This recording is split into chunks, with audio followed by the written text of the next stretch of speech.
Shireen, welcome to the Easy Conversations podcast. Thank you for joining me today. I'm really looking forward to hearing your story. We've touched on it briefly, but it'll be interesting to get into the depths of everything you've been through. And part of the reason why I enjoy doing this podcast is hearing how people have overcome adversity, because there's so many lessons that we can draw out from how people navigate difficult life situations or challenges and what they learn in that and how they tend to apply it in their lives, but then also in the way they can show up for others. So that's been a huge, I think for me, it's been a huge thing to just watch and observe in others, including myself. So before we jump into all of that, I do want to give you an opportunity to share with the listeners a little bit about yourself, who you are, and what's brought you here today. Yes, well, thank you. Sounds like a topic up my alley. I was born and raised in Iran to a loving family. I was the youngest of five children. And our life was pretty normal until revolution happened. That's when all sense of safety went away. I Mm, was young and we witnessed all kinds of atrocities and violence and just chaos. I had been arrested, or I was arrested a couple of times as a young teenager. Once, I think, because they just didn't like the way I looked when I was walking. And the other time is because I owned a book. It's interesting. Fast forward now, I wrote a book. So it's kind of interesting how life works that way. And of course, we had the war in Iran Iraq war. So there were sirens and bombings. With all of that, life was very unsettled. mm, So when I graduated high school at 17, my parents decided and informed me that it was time for me to leave. So I had to basically pack everything I owned in this world in a small suitcase, say bye to everybody and everything I knew, including my dad, my siblings, my friends, everything. mm, And was put on my mom's passport and left for Istanbul, Turkey, because it was a neighboring country. In Turkey, my mom found me a place to stay, a woman who had a room for three girls. And after she settled me there, she left me. So here I was at 17, having never been away from home, didn't have a lot of money, didn't know how to navigate life, didn't speak the language, didn't even have a passport. And I had to find my way through. It was obviously a very, very difficult time. And we didn't have cell phones or ways to reconnect mhm, frequently. But at some point, or maybe throughout, I found ways to get help from others, mm, learn from others, and also reach out for hope. I knew that I wanted to come to the United States. So that became sort of my goal, my North Star. Pursuing that in time, I eventually found admission to a university in the United States and eventually found my way to LAX. I remember landing and being exhilarated and at the same time nervous because I still had a lot of the same challenges. I didn't have parents.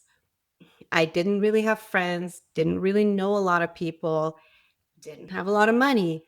So I knew I had to survive. So I yeah, started working as a cashier at a gas station. It was in not the nicest neighborhood. So it was a bulletproof glass, mhm, and I worked the worst shifts. It was at that gas station that I felt some of my darkest days, mhm, which turned into in time to some hopeful days because I landed on this thought that maybe my circumstances were not great, but maybe it was my point of view that needed to change, my perspective. So I changed it and I started thinking, how can I build? How can I now create a new life? Life had dealt some tough hands, but is it possible to reach for what I thought I could do? So I started literally saying, someday I'm going to run a big company. I mm, said that. And I knew that I was going to do it. From that point on, Everything I did was informed with that. It was towards this, call it vision, that I was going to run a big company. The road wasn't easy, it was zigzaggy, and a Yes. lot happened. Fast forward decades later, I was able to build and grow and brought in private equity and ended up growing a company that was of great size, which we sold end of 2019. Mm. Yeah. Thank you for sharing that. There's so many threads to pick up on here based on what you've shared. Now, I'm always curious because you hear about the revolution and you hear about what's going on in Iran, and every few years there's something new that pops up. And from the outside, people always have a perspective without fully appreciating what it might be like on the inside. So I am curious if you're able to spend some time to really help us understand and paint the picture of what it's like and what are the challenges. And especially as a woman, it has different challenges being there. So if you can help us understand what you were facing, and I am also curious if some of that resilience you built on earlier helped you navigate the dangerous situations that you may have found yourself in while working at the gas station too. But yeah, what was the Yeah. scene like there in Iran at the time? Yes.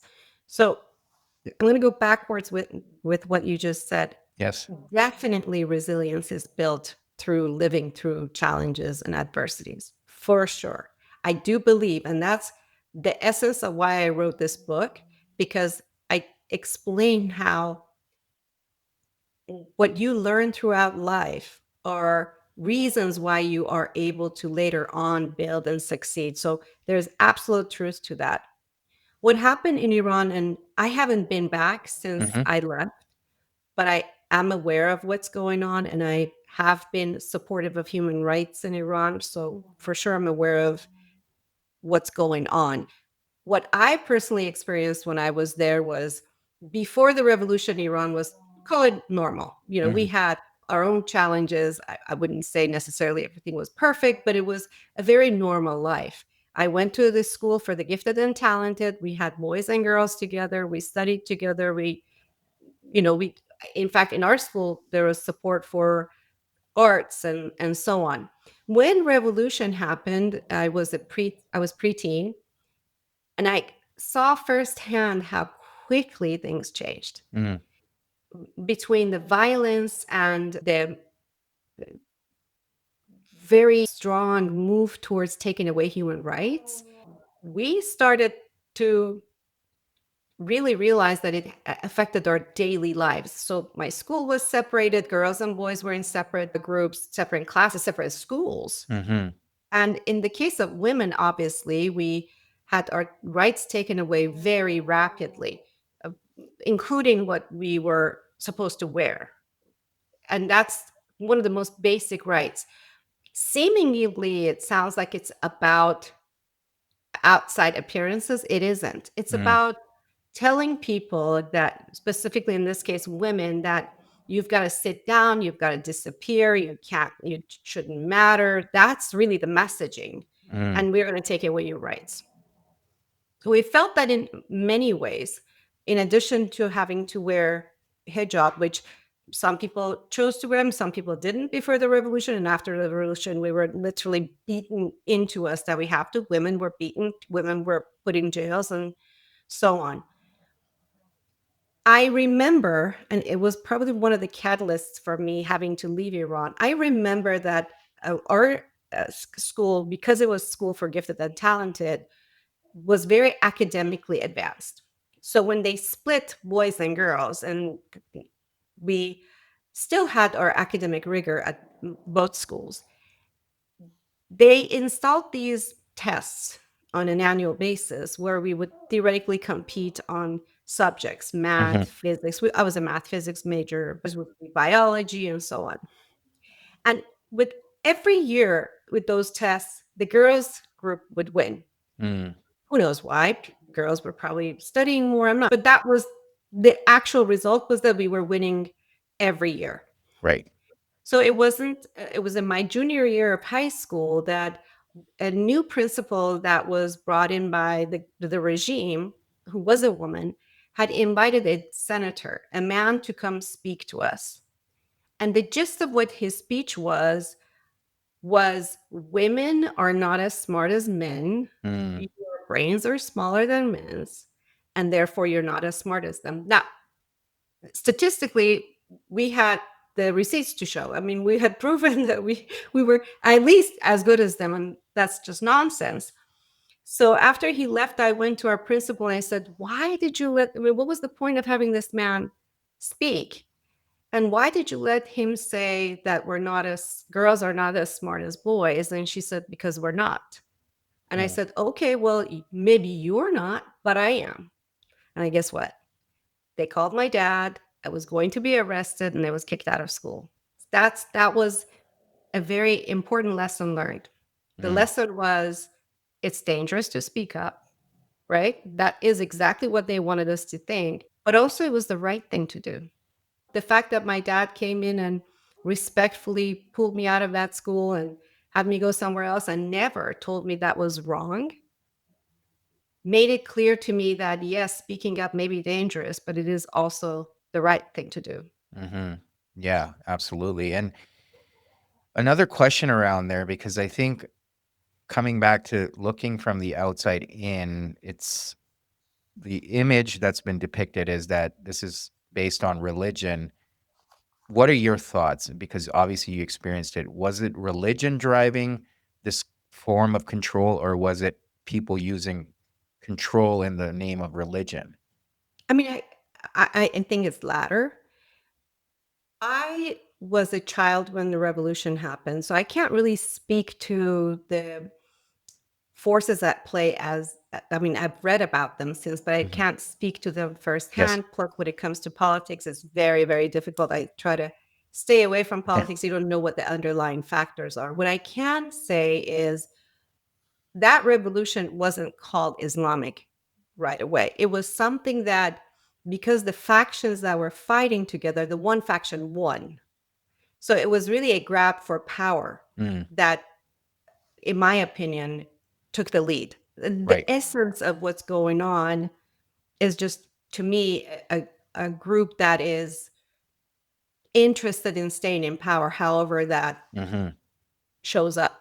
Yeah, and when I hear in your example or the experience you had at school when people's free speech is being controlled, to me that sounds it's to maintain power, right? And Yeah, to diminish people's ability to question the status quo or even apply critical thinking in different situations. So that's what I correct. hear when I hear that. But so then you decided to pick the United States. I am curious why United States of all the places, and why was that a dream to move to the US for you? I had been to the United States a couple of times before, Okay. and it made sense. And it was considered land of opportunity. So I knew, with having so much taken away in the way of opportunity from us, that I was thirsty Mhm. for the ability to spread my wings, to be able to pursue education, to be able to be a productive member of community, to be able to contribute. And I felt like United States offered that Mhm. ability. It was clear that people had done it, right? People had come to the United States, had built amazing lives, had succeeded. So it just felt like there was the opportunity was there, but also, of course, because I had been like I knew Mhm. the country, I mean, not super well, but I had here and so on before. Yeah, for sure. And then what happened to the rest of your family? Because you said you were the only one to leave. What happened? And are you still in touch with people that are still back home? Like, how do you maintain contact? And yeah, Yeah, to be exact, I was the only one who left on my own, but did leave. And my family, I have everybody basically eventually made it to the United States, but they did it, differently. I had right. a sister who was married and kids, like they left with the family. I was the only one who was alone, is the difference. But everybody's here. Everybody's been here for decades. That's awesome. And do you still have contact with people? Because I know you said you're involved in the human rights side of things. So why is that still something that's near and dear to your heart? Because one, I don't really have that many. I think like I do have distant cousins, but not that close. I think when, for instance, the women life freedom situation came about, the stories that I heard, I'm like, well, I know these things firsthand. It does happen. And I feel like it is our responsibility to protect and support human rights across the globe. And of course, that because I knew that firsthand, I knew that I could speak to their truth. Mhm. Yeah, absolutely. Obviously, difficult situation to navigate, and then, like you said, you're at the gas station, and you have this dream of having your own company someday. Why was that the dream that came to you of all the things that you could have done at that time in your life? That's a very good question. I think I was gravitating towards running a big company. I used to even say, I think back then General Motors was the thing. And I would say, not exactly General Motors, but big. Like that was the motto. Mhm. I feel like the reason was that I really wanted to I wanted to aim high. That's what it was. I wanted to aim high. And I wanted to aim high based on naturally, not that I thought about it, but I think naturally based on what I was felt like I was good at. So I've always been really good at building and structure. So to me, it made sense. I feel like if I had grown up, let's say, being an outstanding painter, I may Uh-huh. have had a different vision. My talent had to do with building and structuring and organizing and communicating. So between all of those, I thought I think I just naturally gravitated towards something that looked more like running a big company. Yeah, for sure. But it was all about aiming high. Yeah. Go for Yes. the stars because what do you have to lose? So are you able to walk us through that journey? Like, how do you go from working at a gas station, and I'm assuming you were doing school as well, to then building your own company? But along the way, you still had other forms of adversity you've shared with me, an Yes. illness. So how were you able to go from there to where you are today even? Right. From that gas station bulletproof booth Yeah. to billion-dollar CEO to where I am today, the road was all over the place, right? Now, in hindsight, we can draw a straight line. It was definitely not straight. It was Yep. very zigzaggy, right? So, yes, I was going to college full time. I decided that perhaps the language of business is more accounting and finance. So I switched majors. I remember when I really wanted to think about what I wanted to do after graduation to earn my CPA degree, I thought I'm just going to aim for the Big Eight. There was the Big Eight accounting firm Mhm. back then. Same concept, like aim high. If you're going to do it, just go for the best. And I remember the feedback, even from the career office, because I went to a public school that wasn't really necessarily recruited heavily from. The person who was talking to me and guiding me told me that, maybe you should, set your sights lower because that's really not that possible, right? Well, I have learned you can hear people out. You should, but you don't have to listen to them. I thought, well, she's coming from where she is. I Mhm. know I can get it. So I went in for it. I got an internship with EY, and when I was graduating, I received offers from all of the big eight. So I started working at EY. I picked it because again, I had done an internship with them. It was a really excellent ride. There I was so excited and so eager because I really felt like I had earned my spot, right? Yeah. So I thought I'm going to ask for the toughest clients, the toughest places where I can learn the most because I really just wanted to learn. I was eager to learn. With that, of course, I got a lot of good accolades, good reviews, so on. But after a while, I realized, gosh, if I were to stay here, I think I've become really good at this business, but not necessarily a great operator. Mm. Add that to the idea that unfortunately back then, not a lot of women had made it. There didn't look like there were that many people ahead of me that had made it, which makes you go, well, what's the reason? And also, I knew someday I wanted to be a mother. That was my core value, a mother who was engaged. And Mm, that lifestyle didn't lend itself. Now, things are very different now. So I'm not comparing to today, but back right. then it definitely was the case.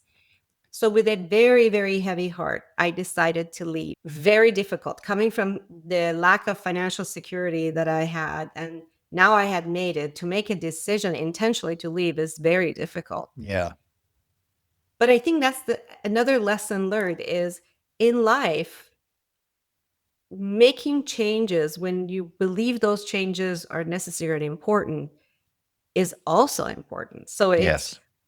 that was a good lesson learned. I found a job at one of our clients. I was open about leaving. So I was introduced to one of the clients. There I stayed and learned about operations. When an opening showed up for a CFO, I opted in to go ask to be that CFO. Mhm. And I know even then I was pregnant, I was in my 20s, and this was a good sized bank. We had 22 branches, $1 billion worth of loan servicing. This is late 90s. We were of size. And people said, well, don't go ask. Don't go ask. It's risky, it's dangerous. If it's going to backfire, there are people ahead of you. Again, I'm like, I'm going to go ask. So I did. And I was given the opportunity. And of course, it never backfired. I worked very, very well with everybody who was within the company. There, I learned a lot about operations. I cut Mhm. my teeth in operations.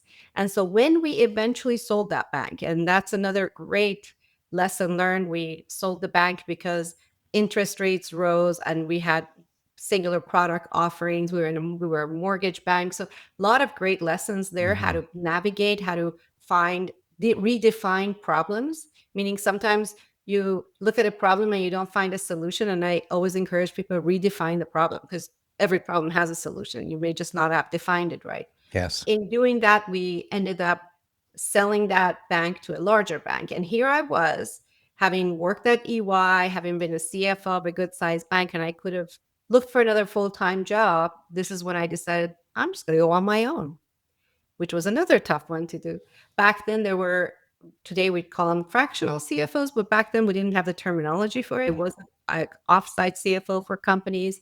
In that process, eventually I came across a company that was relatively small, and that's where I stayed. I decided to try my entrepreneurial muscles. That's where I stayed for 20 years.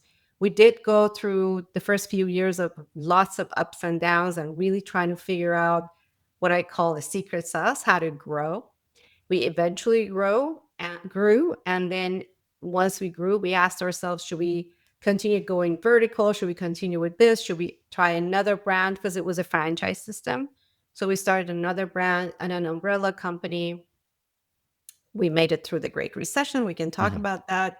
We made it through my health ordeal. We could talk about that until it was time for us to bring in private equity to buy us out. Everybody had found their right number. And we thought if somebody comes up with this number, we are ready to move on. Mhm. I set out to find private equity. I successfully recruited private equity in 2015, which, a very small percentage of private equity backed companies are run by women. So Mm. that was definitely an accomplishment. With that in mind, we brought in just the right partners who bought everybody else out except for me. Not everybody else, but most executives were bought out except for me.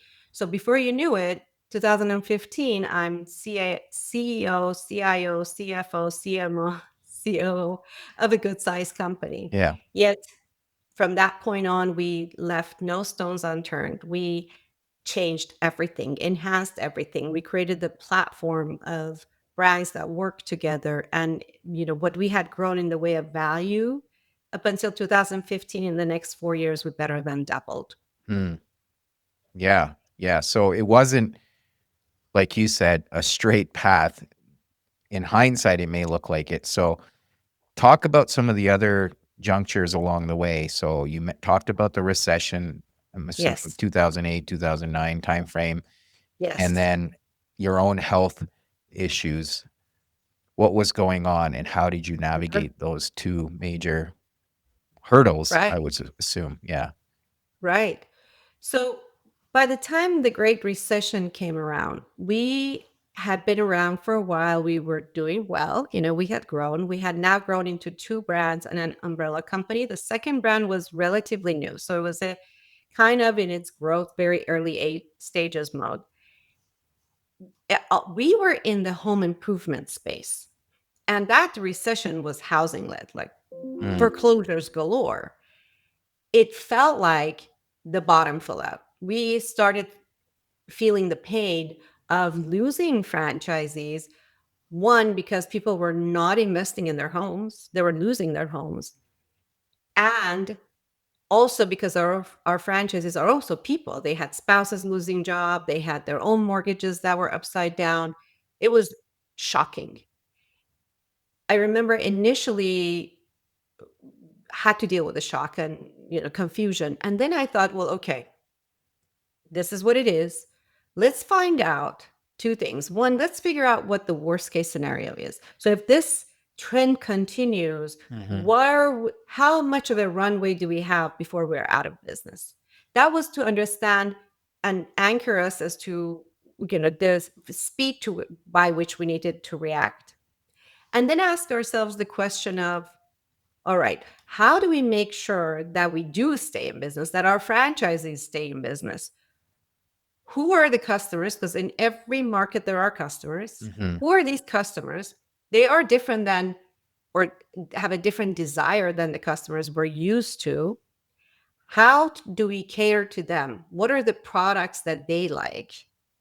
And how do we reach them? So we changed every way of marketing. Our marketing messaging and approach changed to more of, mhm, call it, direct response. Our product offering, we adjusted and enhanced to meet the needs of the new customer. And we talked with our suppliers to help them creatively work with us to come up with pricing, warranties, ways of making our offering more appealing, and supported our franchisees differently. We dug in. And so, in other words, we ended up making some really good foundational changes to the mhm. company.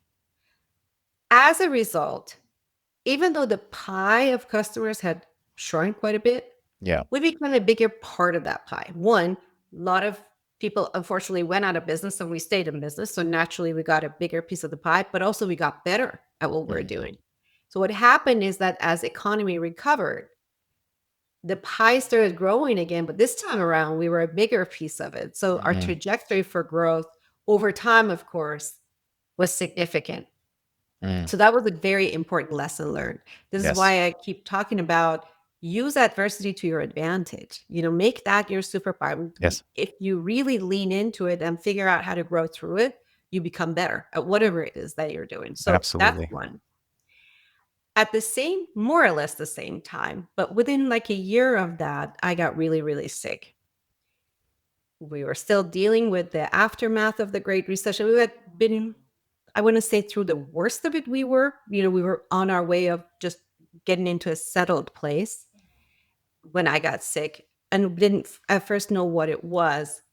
Eventually, we found out that I had a brain tumor that was lodged between my optic nerves, and there was no way of treating it other than surgery. Mm, So, put my affairs in order, and I do have two children.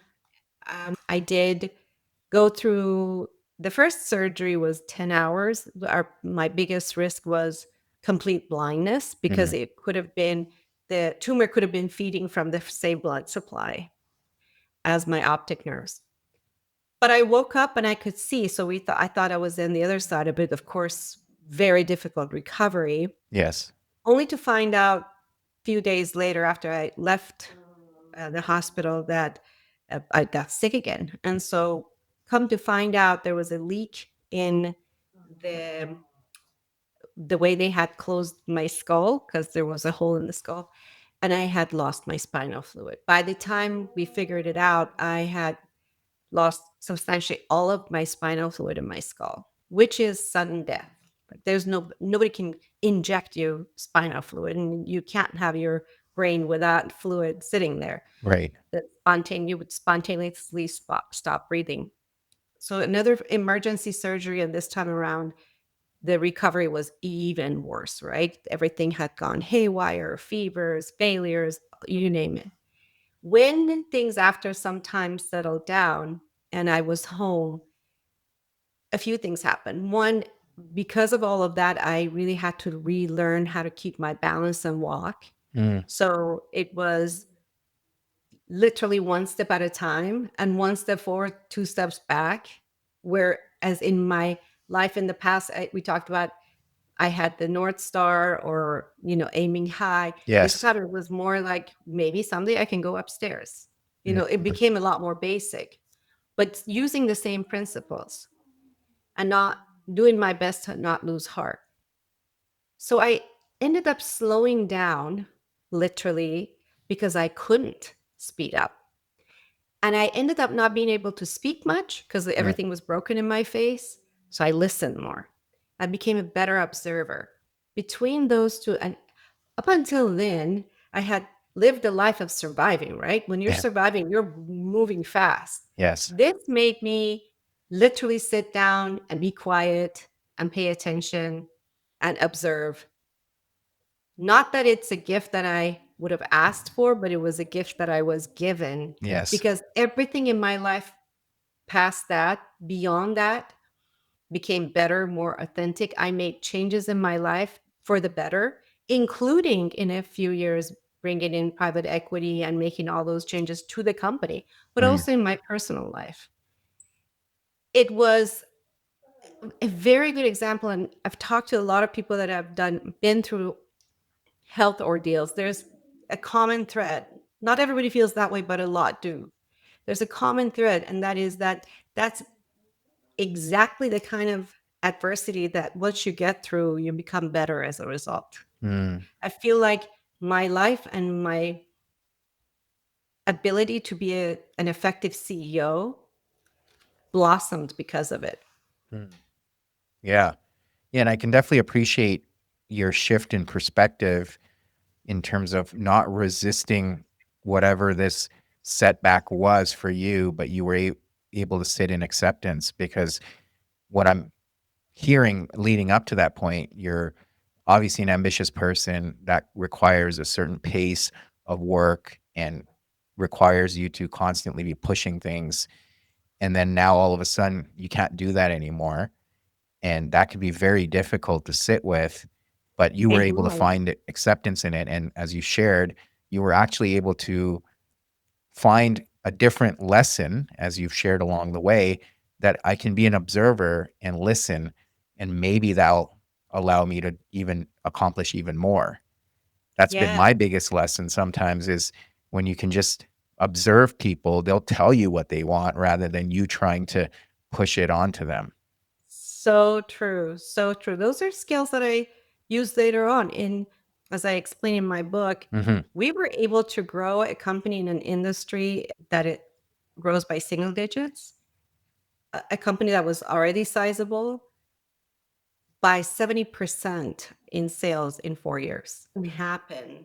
But finding the ability to listen to your customers, to listen to your partners, but just as importantly, or even more importantly, to your people, to your teams. Yes. You've got to be able to understand and observe them to understand where their talents may be, where do opportunities exist. In fact, the first thing I did, which sounds maybe anti-intuitive as CEO, was to go through a listening tour. Mm, Go talk to people within the organization because it's amazing, but makes a lot of sense that people in the front lines, people that are doing the work, often know where opportunities mhm. are that you may not know. I Yes. think those are the reasons we ended up being able to change everything, create new platforms, create new technologies, and at the same time grow the company significantly. Yeah, absolutely. The other thing, there's 2 things I've heard in your story about you as a person. One is you don't necessarily settle with the status quo. You like to push the boundaries. So along the way, you had people in your ear telling you not to do things or why it wouldn't work out. And a lot of the times I've observed that's their own projection and fear that they're sending out to other people, but you were able to listen to your inner voice And then same thing, as you were finally you made it as you shared, but one of your biggest values was to start a family and you decided to choose that. Yes. Now, when you're sharing that story, obviously, like you said, in hindsight, it may seem like a straight path, but how were you able to listen to that voice? And what would you share with people who are often struggling to listen to their inner wisdom, and fear comes up, doubt comes up a lot of the times? You have all these other people telling you why it won't work, why you shouldn't do it. How do you navigate those situations? It's not easy. Yeah. I do want to acknowledge that many times I didn't listen to my own inner voice and I paid the price. Mm, So definitely has happened to me as well. I do, maybe because I was so displaced, maybe because I was so dismissed, that if I were to listen to what other people said I can and cannot do, I wouldn't be able to do anything. So I learned early on, and this is something I promote to others. How often in life do you say you want to do something and people say you can't, you shouldn't? It's statistically impossible, mhm, right? That's very common. And I always tell people tune them out, tune them out. Gauge opportunities based on where you are.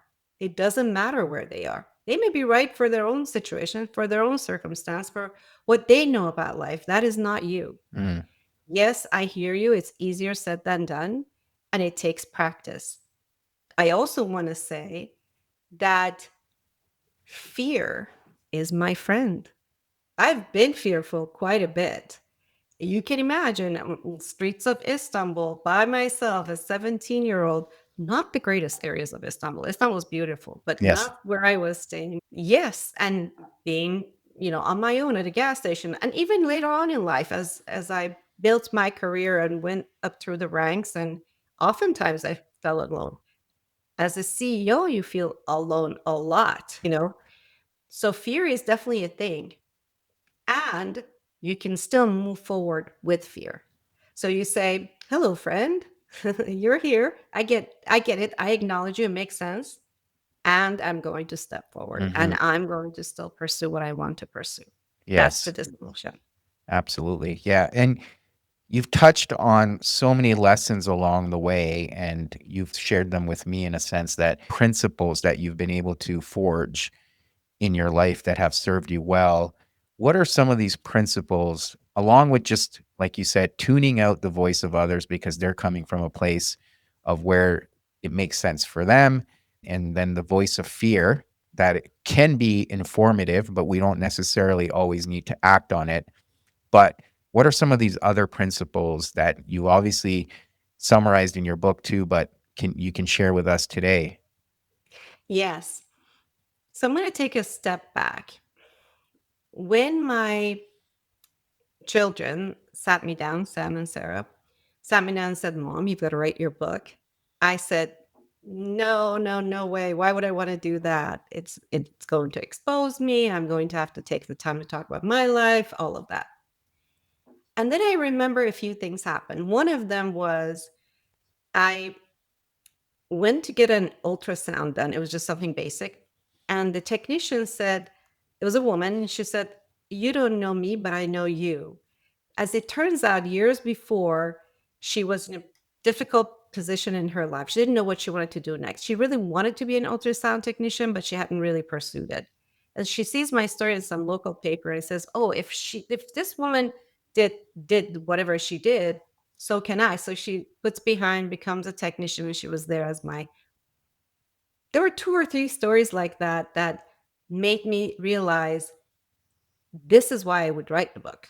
It wouldn't be about me. It's about the message. It's about sharing and coming up with lessons learned that can help others grow, build, live the life that they want.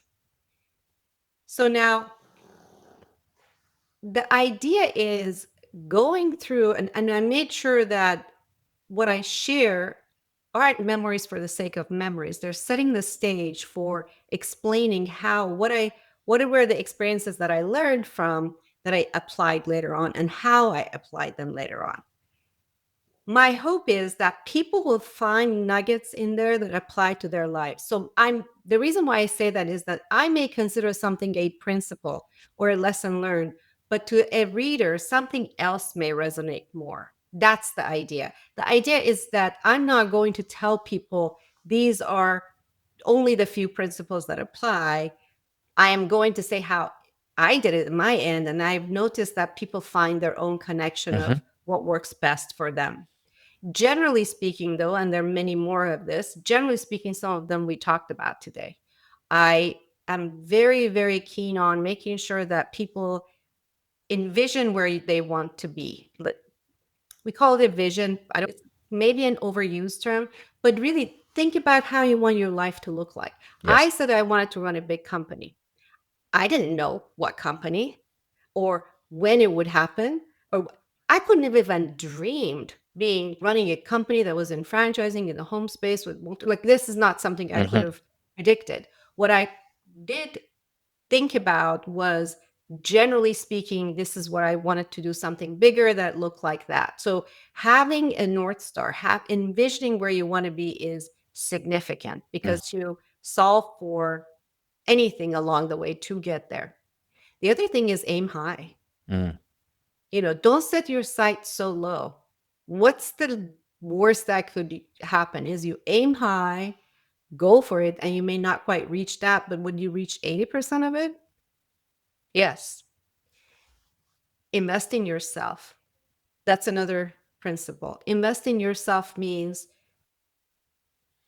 first of all, I do think human beings are cooperative and collaborative. We built civilizations on cooperation. Yes. Generally speaking, people are good and they're helpful to each other. Hmm. Absolutely use that. But also self-reliance is important because every individual is unique and what you bring to the table is what you bring to the table. So you've got to acknowledge that. In order to become more self-reliant, you've got to invest in yourself. You've got to read, study, challenge yourself, listen to podcasts. Like Hmm. these are all resources Hmm. that help you become better, more aware of your environment, more aware of possibilities and potentials. So invest in yourself. We talked about every job I took. I want to back up. People have asked me, how do you go from one position to another? If you're a manager, how do you become vice president? Vice president, how come become C level?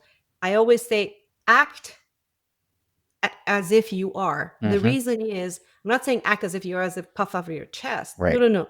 Act as if in the sense of show responsibility, show that you can do good work, show that you're suited for that position so people can see Mhm. place. Those are some of the major principles. Of course, many more. I have many more that I can share, but I think those are some of the basic ones that I think anybody can relate to. Yeah. Yeah. No, for sure. I appreciate all of that. And it's interesting, right? So you talked in your story about almost confronting death. And then you talked about this crossroad you were finding yourself in and whether or not I share my message with the world through a book. But then you had all these messages that you received around people almost confirming that, hey, it's helped us. Yes. So how do you reconcile all of that? Where do you think all of that came from? Because I think people can find meaning even in that alone, but I am curious to hear how you view some of those things and how they align themselves. As in, say that again. What are you asking Yeah, exactly? how did you, like, put all of this together, right? What do you think the purpose was, and where was this information coming from for you? Ah, very good point. When I stepped down as CEO, we sold the company, very successful, end of 2019, and I stepped down as CEO. I asked myself this question, so now what, Shireen? What do you want to do when you grow up? And I knew immediately the answer was impact. It was as if I lived that life with all of those adversities so that I can help others. That's what it felt like. It felt like life would be meaningful if I used all of those challenges to be useful and of service to others. Mm. And to others, of course, through philanthropy, which I've done. I've been on boards of philanthropic institutions, but I don't only mean philanthropy. I mean in the sense of giving people both inspiration and instruction, how they can as well build, accomplish, do whatever they want to do with perhaps a roadmap that I wish I had growing up. That's the idea. Mhm. Creating that roadmap and allowing others. When I wrote my book, after I realized that the benefit would be to others, I sat in the corner of the family room for 2 years and I wrote. I have been asked, have you written a book before? No. Did you use any way to write it? No, I wrote it. It was because I wanted to go through the process of filtering out what I thought would be significant, would be good lessons, would be useful to others. And somebody asked me, did you write in advance how you wanted to look like? I didn't. So, how did it come out? Mm. I think it was a book that was already out there in a weird way. I mean, it sounds weird to say, but it was like I started writing and it took form and it Mhm. worked. And then when I decided to find a publisher, everybody said, oh, nowadays publishers only publish celebrities or people that are, influencers. And I'm like, okay, well, I'm going to try anyway. And I found a publisher in 2 days. That was not true, which was which was a sign to say this was. And I have to say, I'm only saying that because it matters and it's relevant to this conversation. Reviews that this book has received have been outstanding. So Mhm. to answer your question, how did it all come together? Was it meant to be? Mm. Was it all supposed to work out exactly like this in a way of, you know, perhaps as I was going through life and I was learning those, maybe I was sort of accumulating knowledge in the right way to be able to transfer it? I hope. I hope that would make Yeah. my life meaningful Yeah. or Absolutely. meaningful. Yeah. And one last question. So, you've obviously accomplished a lot considering where you came from and everything you've had to go through. How do you keep yourself grounded? Because you seem like you've got that humility. What brings that for you, and how do you maintain that on a day-to-day basis? Yes, my son says that I have a weird level of modesty almost like the other end of the spectrum, but I don't think so. I think it's because I'm very clear as to who I am, at what's important in life, and talk about core values. Hold them dear. And having been consistently dismissed, set aside, asked to be quiet, told to be quiet, gives you a sense of really finding value in what's important. Mhm. The ability to be a productive member of the world and contribute to others is much more significant than any accolades I can receive beyond. So I think it's Mm. about being really anchored in who I am. Yeah, I appreciate that. Shireen, thank you so much for this conversation and giving us some insight into your personal life and how you were able to accomplish all the things you have and the core principles that have stuck with you, including along the way, how you were able to fall back on your values, which allowed you to make some difficult decisions. But for listeners that want to learn more about you, your work, your book, what are some ways they can do that? Yes, thank you. This was a good conversation, by the way. Thank you very much. Well, the book is called The Unexpected CEO. Nobody else expected it, but I did. Yeah. The Unexpected CEO. So if anybody writes that, searches that, it shows up everywhere. It's distributed everywhere. I am also active on all kinds of social media. My website is my name, shirinbehzadi.com. And on all the different social handles, it's Shirin Behzadi. I make it a point to keep sharing ideas and principles and ways to help others because that's it's all about impact. Yes, absolutely. Thank you again, Shireen. Had a blast and so much I took out of the conversation, but really appreciate you taking the time today. Thank you.